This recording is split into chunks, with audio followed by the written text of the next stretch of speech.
Alléluia. Je vous invite à vous asseoir et à ouvrir dans Matthieu chapitre 6. Notre Père qui est aux cieux, dans la version traditionnelle. Dans la version seconde 21, c'est notre Père céleste. Que la sainteté de ton nom soit respectée. Et ça commence avec nous. Que ton règne vienne. Que ta volonté soit faite sur la terre comme au ciel. Donne-nous aujourd'hui notre pain quotidien. Pardonne-nous nos offenses, comme nous aussi nous pardonnons à ceux qui nous ont offensés.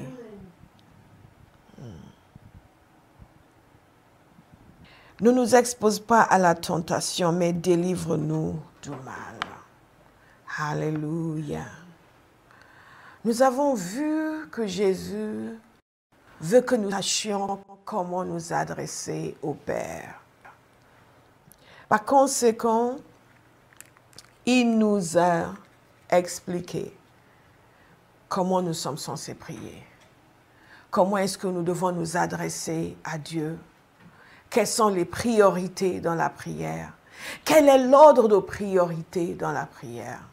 En réalité, ce n'est pas un psaume qui nous a donné, ni une prière à réciter qui nous a donné. Nous avons passé toute notre enfance à réciter. Mais c'est une compréhension de la manière de prier, des choses qui sont prioritaires et l'ordre de priorité, des choses spécifiques que nous sommes censés demander à Dieu. Alléluia. Et quand on demande aux gens quelle est la première requête, les gens vont en général commencer avec la première demande, la première requête. Les gens vont commencer avec « Donne-nous aujourd'hui notre pain quotidien ». Mais la toute première demande, c'est que la sainteté de ton nom soit respectée. Et la deuxième demande, c'est que ton règne vienne. Que ta volonté soit faite sur la terre comme au ciel. Donc Jésus est en train de nous faire comprendre que notre premier sujet de prière doit être le nom de Dieu, l'honneur de Dieu, le respect de Dieu. Que cela gagne non seulement nos vies, l'Église, mais le monde entier. Notre deuxième sujet de prière devrait être que son règne vienne, qu'il établisse son règne dans notre génération, dans des vies, de plus en plus de personnes qui viennent à le connaître, qui viennent sous la domination du Christ, qui dominent dans nos sociétés à travers ceux qui sont à lui, que ses enfants puissent le représenter dignement, vivre entièrement soumis à son autorité. Que ta volonté soit faite sur la terre comme dans le ciel. Et c'est une chose intéressante, mais Dieu a cette idée selon laquelle les choses devraient se passer comme lui le veut sur la terre, pas comme nous le voulons. Et donc nous sommes recrutés dans son armée de prière pour inviter son action sur terre, pour que ce qu'il veut soit fait, et que soit fait sur terre ce qui se fait au ciel. C'est important pour nous de réfléchir à cela parce que ça va donner matière à nos temps de prière qui jusque-là, pour beaucoup d'entre nous, sont très pauvres et sont très égoïstes et ne correspondent en rien à ce que Jésus a demandé. Mais prier, c'est prier comme Dieu le veut. J'ai compris il y a quelques années qu'on ne peut pas obliger Dieu à nous écouter. On ne peut pas l'obliger non plus à faire ce que nous disons. Donc j'ai compris que j'ai intérêt à lui demander ce qu'il veut que je lui demande et pas ce que j'ai envie de lui demander. Donc dans ce passage, nous arrivons ce soir à « Donne-nous aujourd'hui notre pain quotidien ». Est-ce qu'il y a quelqu'un qui a compris quelque chose? Est-ce qu'il y a quelqu'un qui a avancé dans la révélation de la sainteté de Dieu? Que ta volonté soit faite. Donne-nous aujourd'hui notre pain quotidien. Juste quelques pensées rapides. La première chose, c'est ceci.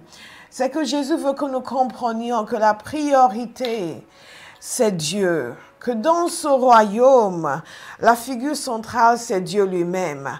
La priorité, c'est ce que Dieu veut, pas ce que nous voulons. La priorité, c'est la domination, l'autorité de Dieu. Pas quoi que ce soit que nous avons avancé comme priorité.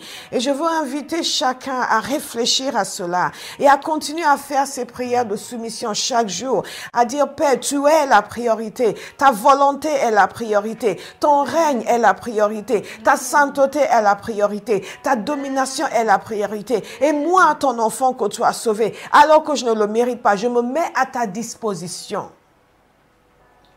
pour que toute ta priorité puisse se manifester. Amen. Ça, c'est la belle vie. Amen. Alléluia.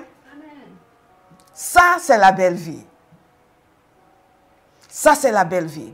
Et quand vous commencez à parler comme ça avec le Seigneur et à agir comme cela, vous allez recevoir des témoignages de son écoute et son attention. Vous allez recevoir des témoignages, vous comprenez que, waouh, Seigneur, tu aimes ça. Ok, je vais encore prier ça, je vais encore prier ça.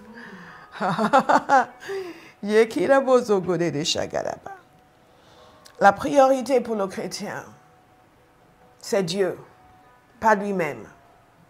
La priorité pour le chrétien, que ce soit dans nos prières, dans nos actions, c'est faire ce que Dieu veut, pas être béni. Absolument pas.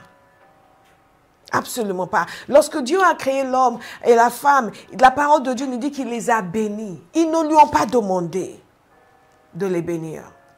Ils n'ont pas demandé. Ce n'est pas marqué dans la Bible. Ils n'ont pas demandé la bénédiction. Dieu l'a donnée librement, gratuitement. Je ne vous dis pas qu'il ne faut pas prier pour vos besoins, parce qu'on va parler de ça ce soir. Mais je veux que vous commenciez avec cette compréhension que la priorité absolue, c'est Dieu et ce que Dieu veut, et ce que Dieu veut faire sur la terre. Pas ce que vous voulez. C'est ce que Jésus nous a montré ici. Et un homme et une femme qui va se mettre à la disposition de Dieu pour ce qu'il veut sur la terre, c'est quelqu'un qui va pouvoir facilement recevoir la réponse à ses demandes d'aide de la part du Seigneur. Il y a des choses, vous ne savez même pas que vous en avez besoin. Le Saint-Esprit va venir vous mettre à cœur de prier. Ou vous êtes en train de prier, il saisit votre langue et vous vous entendez prier certaines choses et vous êtes là, merci Seigneur, tu veux me donner ça? Dieu est merveilleux. Dieu est merveilleux.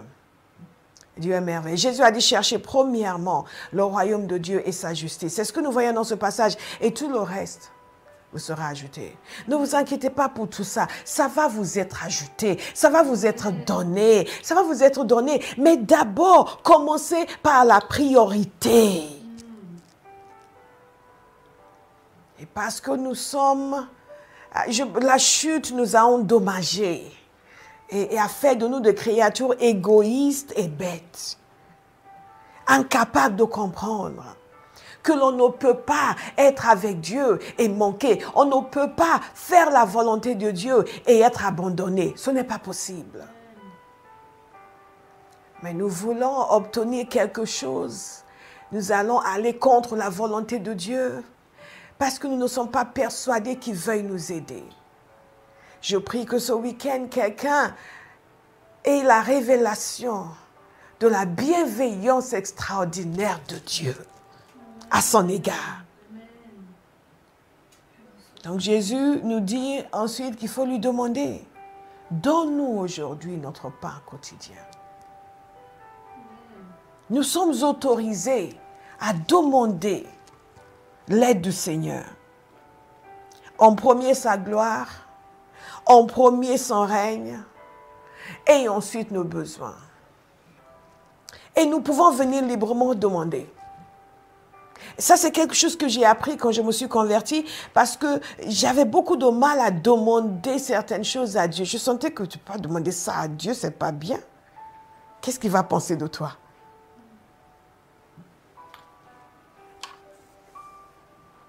Et au fur et à mesure que j'ai grandi dans la connaissance de Dieu comme mon Père, j'ai commencé à être à l'aise pour lui demander des choses. sans être gêné pour dire oui, il va penser que tu es quelqu'un de mauvais. Matthieu 7, 7. Demandez et l'on vous donnera. Cherchez et vous trouverez. Frappez et l'on vous ouvrira. Jésus a toujours voulu nous faire comprendre que le Père est disposé à aider ses enfants, à donner à ses enfants. Il est bien disposé. La première chose, notez, la priorité, c'est sa gloire, c'est son honneur, c'est son règne. La deuxième chose, Dieu est bien disposé. S'il n'était pas bien disposé, Jésus n'aurait pas dit demandez-lui. Jésus nous a dit de lui demander parce qu'il sait qu'il est bien disposé. La troisième chose, c'est que nous lui demandons parce qu'il est notre Père. Pas simplement parce qu'il est Dieu, mais parce qu'il est notre Père. Et quand nous nous adressons à lui pour présenter nos besoins, nous venons devant notre Père. Et cette révélation de Père va jouer un rôle significatif dans votre vie de prière. Parce qu'il est mon Père. Hi, my Father. Je le respecte, je l'honore. Et c'est pour cela que nous commençons avec la sainteté de son nom. Donc Jésus montre clairement, ce n'est pas le papa God. Hey, papa, donne. Non, non, non. Il est saint. Je suis soumise à lui. Il règne dans ma vie. Je me suis soumise à sa volonté. Et dans ce contexte, dans ce cadre d'amour, de soumission, je lui présente mes besoins. Et je lui dis, donne-moi aujourd'hui mon pain quotidien. Vous imaginez comment c'est la bonté du Père. Jésus est en train de nous dire, il est bon, il va s'occuper de vous. Et je viens lui dire, donne-moi. Donne-moi. Je peux venir demander à Béa, donne-moi ma veste. Parce qu'elle est à moi, la veste. Je peux lui dire, au fait, les 1000 € là, donne-les-moi. Parce que je les lui avais prêtés. Je ne lui ai rien prêté. Hein. C'est un exemple. Okay? Donne-les-moi. Je peux venir avec hardiesse pour demander quelque chose qui est à moi. Et quand je vais à la banque, je dis, donnez-moi 2000 € parce que c'est à moi. Il le garde pour moi, en plus il se sert de mon argent, mais je peux aller, donnez-moi. Donnez-moi. Imaginez si je n'ai rien sur le compte et que je vais là-bas, donnez-moi 1000 €. Pardon, madame. On va appeler la police tout de suite. Mais nous nous permettons, et Jésus nous permet de nous présenter devant le Père, qui ne nous doit rien, à qui on n'a rien prêté, et à qui on n'a rien confié, de dire, donne-moi. Donne-moi, papa. Père, donne-moi. Et il est en droit de dire, donne-toi, je te donne quoi? Je te dois quoi? Non. Peut-être que vous n'y pensez pas parce que vous avez tellement l'habitude de dire, donne-moi Seigneur, donne-moi Seigneur, donne-moi Seigneur. Mais réfléchissez un petit peu. Parce qu'il y a des choses aujourd'hui, vous allez me dire, pasteur, donnez-moi. Pourquoi? Mais Dieu, il est notre bienfaiteur. Il nous a sauvés. Alors que nous ne méritions pas d'être sauvés. Ça lui a coûté un grand prix. Et ça ne lui suffit pas comme bonté. Il faut aussi qu'il subvienne à nos besoins. Quelqu'un va dire merci Seigneur. Je vous lis Matthieu 7, de 7 au verset 13. Notez ces versets s'il vous plaît. Si le Seigneur le permet, on fera une étude biblique demain. De tous les messages qu'on a eus. Pour être sûr qu'on a assimilé quelque chose. Mais si l'esprit d'intercession vient de nouveau, on va intercéder. Demandez et l'on vous donnera. Cherchez et vous trouverez. Frappez et l'on vous ouvrira. Car quiconque demande reçoit. Celui qui cherche trouve. Et l'on ouvre à celui qui frappe. Lequel de vous donnera une pierre à son fils s'il lui demande du pain? Wow. S'il demande un poisson, et qui s'il lui demande un poisson, lui donnera-t-il un serpent? Donc, j'aime beaucoup cette partie. C'est Jésus qui le dit. C'est pas Pasteur Bola. Méchants comme vous êtes, comme vous l'êtes, vous savez donner de bonnes choses à vos enfants. À combien plus forte raison votre Père qui est dans les cieux donnera-t-il de bonnes choses à ceux qui les lui demandent? Méchants comme vous êtes, vous savez donner de bonnes choses à vos enfants. Jésus est en train de faire une analogie ici pour nous amener à comprendre que nous pouvons faire confiance à notre Père. Et c'est la même appellation, votre Père qui est dans les cieux. Je suis en train de lire, là c'est la version Louis II. Mais votre Père céleste, combien même ne vous donnera-t-il de bonnes choses? Alors que vous savez donner de bonnes choses à vos enfants.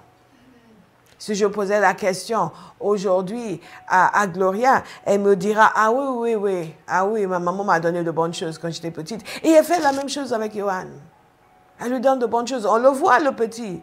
Comment il est accroché à sa mère. C'est sûr qu'elle lui donne de bonnes choses.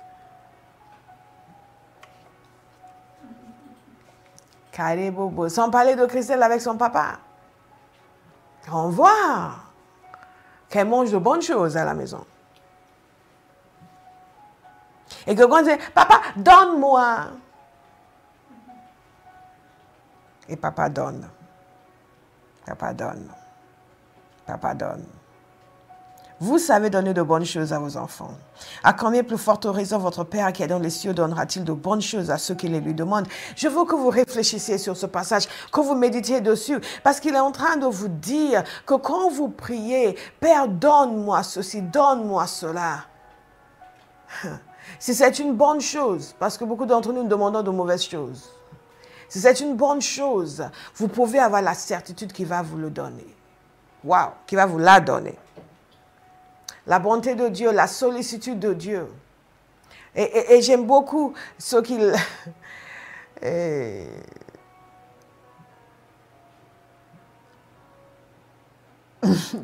Merci Seigneur. Ce qu'il nous dit concernant les fleurs, les oiseaux. Vous connaissez ce passage? Les lys des champs qui sont vêtus par le Seigneur. Les oiseaux du ciel qui sont vêtus par le Seigneur. Et le Seigneur dit ceci. Cependant, je vous dis que Salomon même dans toute sa gloire n'a pas été vêtu comme l'un d'eux. Si Dieu revêt ainsi l'herbe des champs qui existe aujourd'hui et qui demain sera jetée au four, ne vous vêtira pas à plus forte raison, gens de peu de foi. Ces fleurs sont éphémères. Moi, je le sais, sur mon balcon, les fleurs sont très éphémères. Les plantes sont on ne peut plus éphémères. Donc ça me parle. Elles sont là aujourd'hui, elles sont parties demain. Et ces lys des champs, regardez leur splendeur, leur beauté. Et c'est Dieu qui est derrière cela. Et s'il accorde autant d'attention à l'apparence d'une fleur, quelle attention est-ce qu'il t'accorde toi, son enfant? Pourquoi tu es inquiet? Tout cela est entendu dans nous aujourd'hui. Parce que pour pouvoir le dire avec assurance, vous devez comprendre ce que Jésus nous a expliqué ailleurs, le fait que le Père est volontaire. Et il a une sollicitude pour ses enfants. Je vous lis la suite du passage. Ne vous inquiétez donc point et ne dites pas que mangerons-nous, que boirons-nous, de quoi serons-nous vêtus. Alors dites-moi, est-ce qu'il y a d'autres préoccupations que les humains ont au-delà de cela? Mais je sais, vous avez des préoccupations de mariage, etc. Mais regardez, ça sont des préoccupations fondamentales. Qu'est-ce qu'on va manger? De quoi va-t-on se vêtir? Qu'est-ce qu'on va boire? Et Jésus dit, ne vous inquiétez pas. Pourquoi? La sollicitude du Père. Il dit ceci. Car toutes ces choses, ce sont les païens qui les recherchent. Votre Père céleste sait que vous en avez besoin. Et il ne le sait pas juste pour dire, je détiens une information supplémentaire sur les humains. Non. Il est conscient de ton besoin. Dites à quelqu'un aujourd'hui, il est conscient de ton besoin. Il sait, il sait, il sait. Tu as besoin de manger, il sait. Tu as besoin de t'habiller, il le sait. Il en est conscient. Et c'est là où Jésus dit, au lieu de vous inquiéter pour ceci, non, occupez-vous d'abord du royaume de Dieu. Il dit, mais au lieu de ça, cherchez premièrement le royaume de Dieu et sa justice, et tout le reste vous sera ajouté. Je vais vous inviter à décider d'obéir à ce passage. De temps en temps, j'entends le père Oyedepo parler de ce passage. Et ce passage a fait un déclic dans sa vie, dans sa jeunesse. Il a compris que, oh, donc si je m'occupe du royaume de Dieu, des affaires de Dieu, il va s'occuper du reste. Ok, d'accord.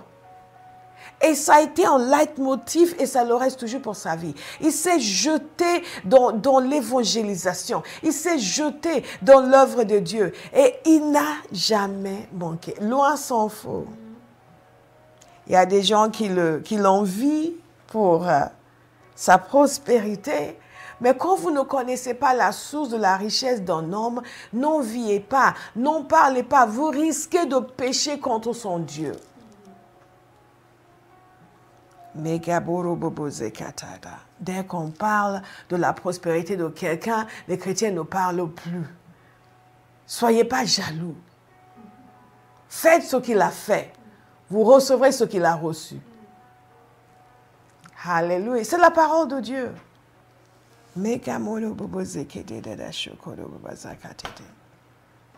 Je veux que vous compreniez. Je vais vous raconter encore une histoire que je vous ai déjà racontée pour ceux qui sont des anciens à Bauhaus. En fait, j'ai trouvé l'image et je voulais vous la montrer et je pense que je l'ai égarée. Je vous ai souvent parlé d'un homme. Cherchez premièrement le royaume. C'est contraire à notre manière de penser. Mais c'est ça la manière de faire dans le royaume de Dieu. C'est ça qui garantit le fait que quand après, Père, le Seigneur répond, regardez aussi dans la prière de notre Père, qu'est-ce que nous cherchons d'abord? Le royaume de Dieu. Que ton règne vienne. Que ta volonté soit faite sur la terre comme dans le ciel. Et nous avons vu que ce n'est pas uniquement une prière, c'est aussi une action. Et ce n'est que par la suite que vous dites, donne-nous aujourd'hui notre pain quotidien.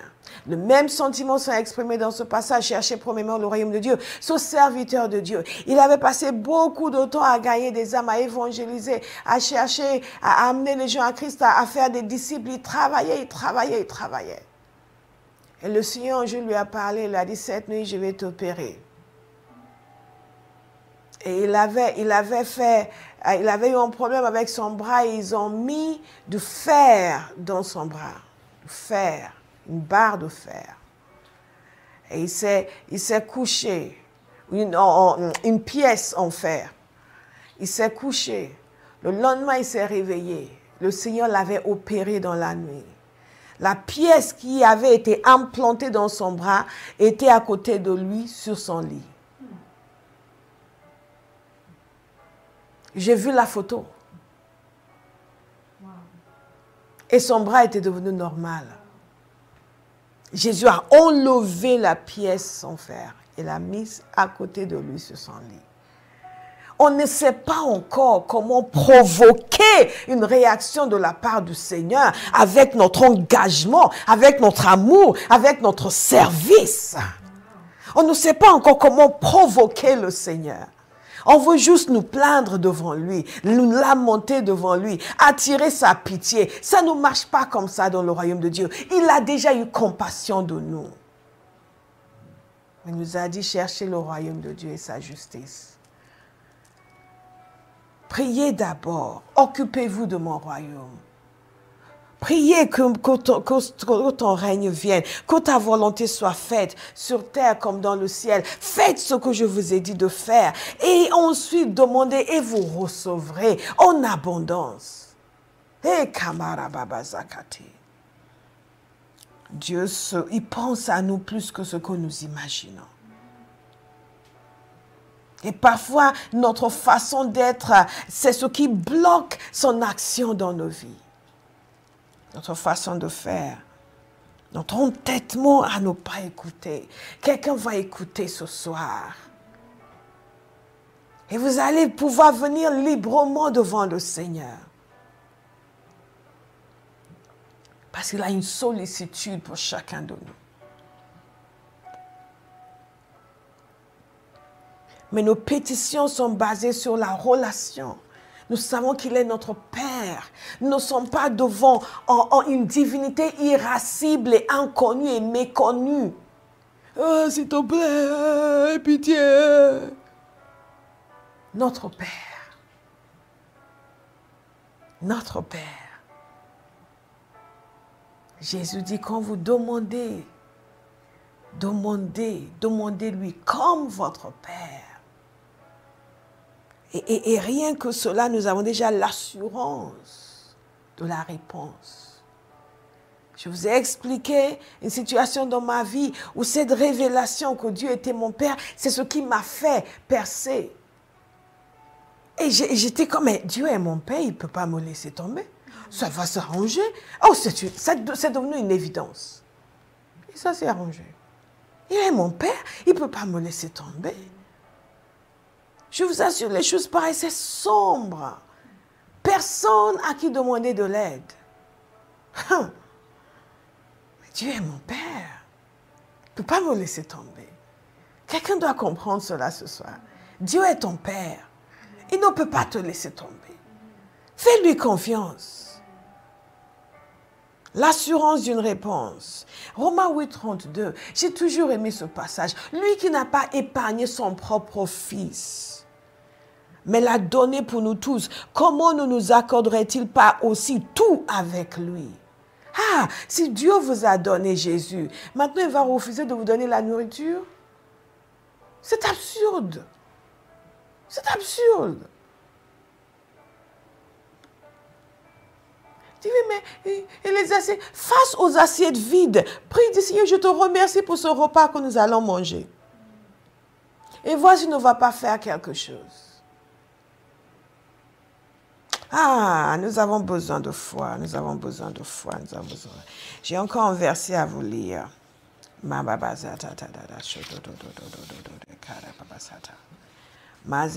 de leur avoir dit de chercher premièrement le royaume et la justice de Dieu et que toutes ces choses leur seront données, ils disent aussi, ne vous inquiétez donc pas du lendemain, car le lendemain aura soin de lui-même, à chaque jour suffit sa peine. Et rappelez-vous, il dit ceci, donne-nous aujourd'hui notre pain quotidien.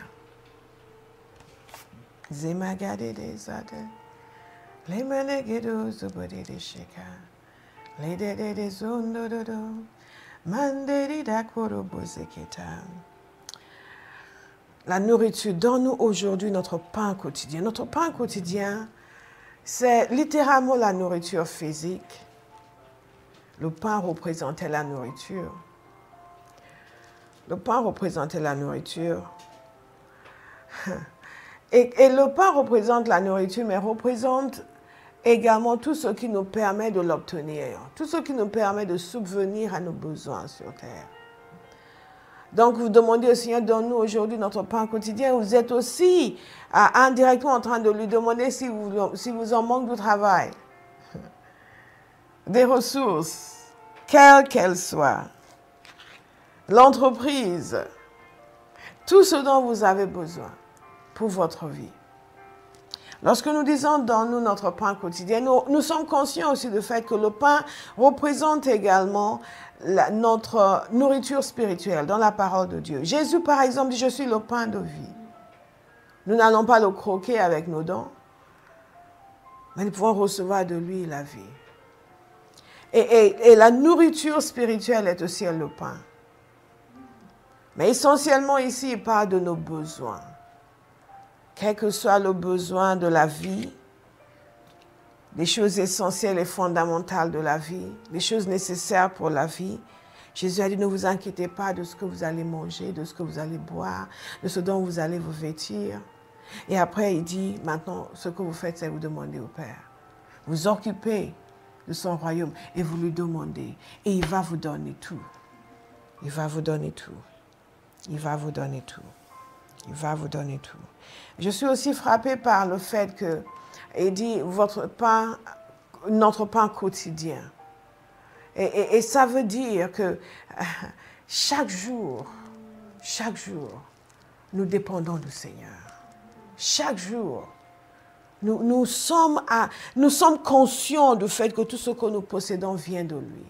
Nous sommes conscients du fait qu'il est notre aide et notre soutien chaque jour. Et nous comptons sur lui chaque jour. Peu importe le montant que vous avez en banque, tout peut disparaître du jour au lendemain. Parce que ce que vous avez en banque n'est pas dans votre poche.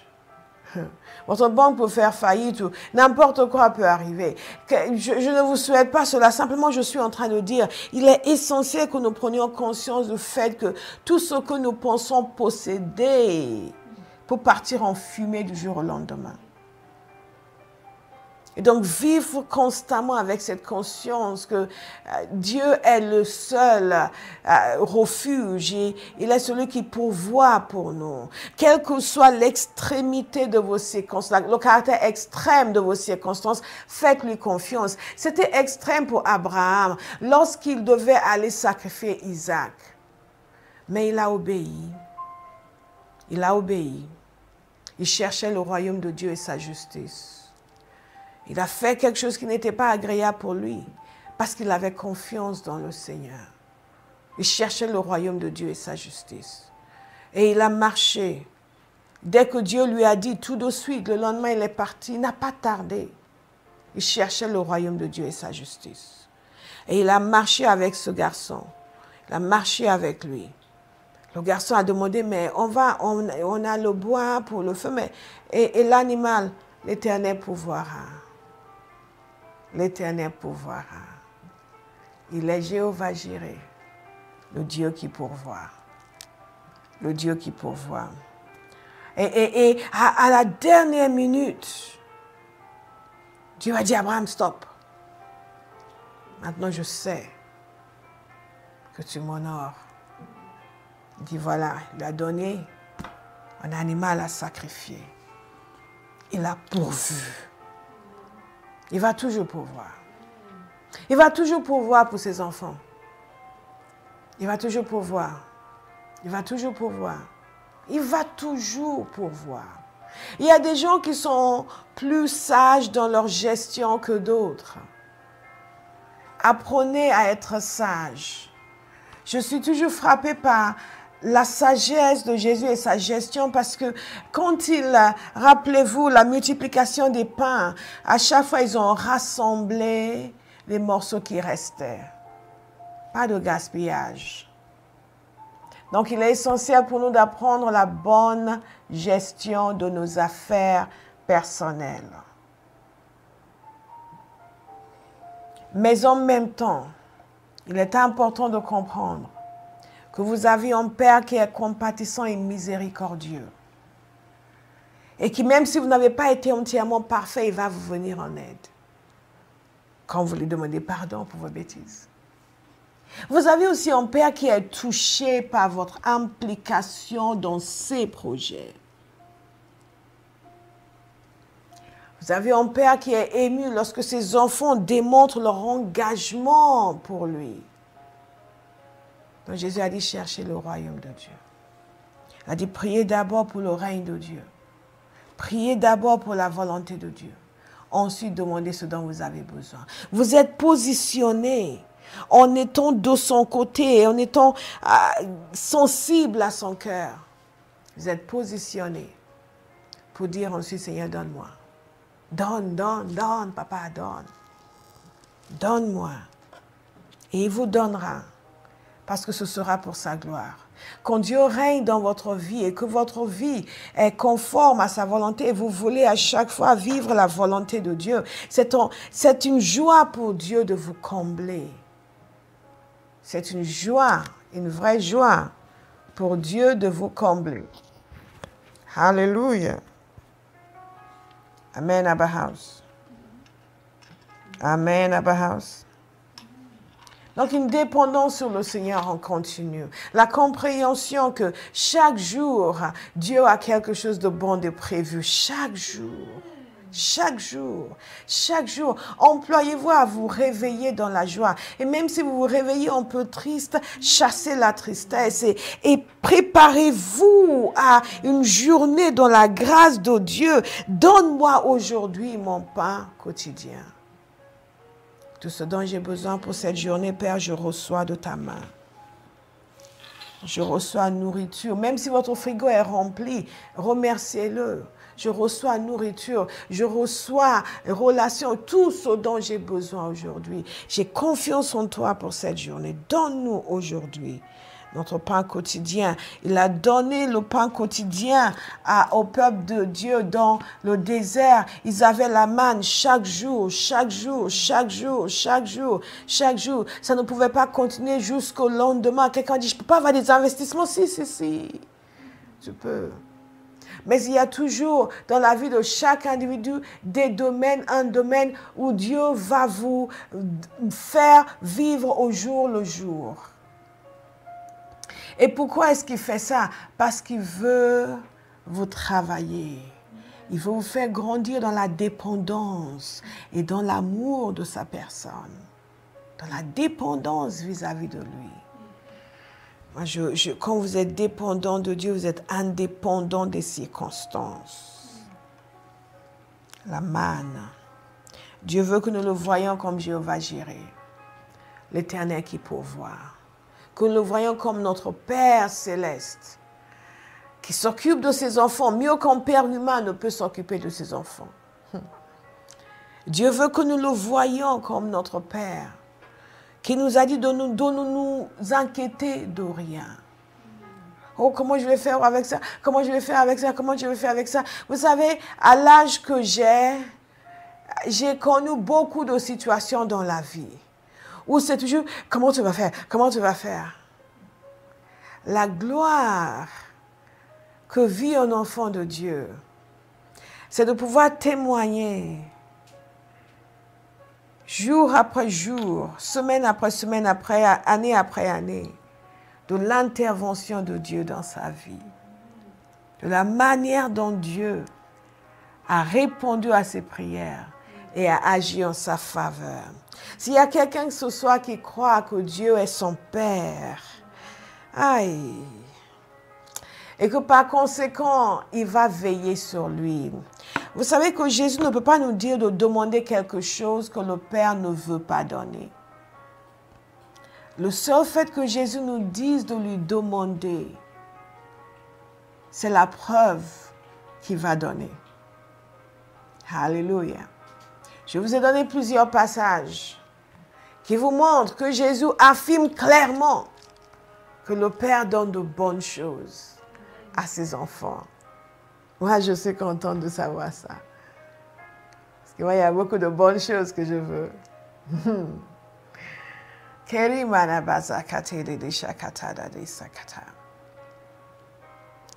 Et notre foi honore le Seigneur. Le fait de lui faire confiance dans les moments difficiles l'honore. C'est une manière de respecter la sainteté de son nom. C'est une manière de vivre sous son règne. Témoigner notre confiance en lui quand les choses ne sont pas telles que nous voudrions qu'elles soient. Quand vous avez quelques défis, quelques difficultés, et vous levez, vous commencez à l'adorer, à le louer, à dire, mais papa, tu es conscient de ce qui se passe, donc je sais que tu as un plan, tu as une solution. Je veux juste te dire tout mon amour. Mais je fais, oui, Seigneur, pourquoi tu as fait ça? Pourquoi tu n'es pas intervenu? Pourquoi tu ne m'as pas aidé? Il ne vous doit rien. Je vous le dirai à la Nigérienne. Il ne vous doit rien, oh. Alléluia. Quelqu'un qui est conscient du privilège que c'est d'être enfant de Dieu, d'être né de Dieu, va prier. Nous allons prier.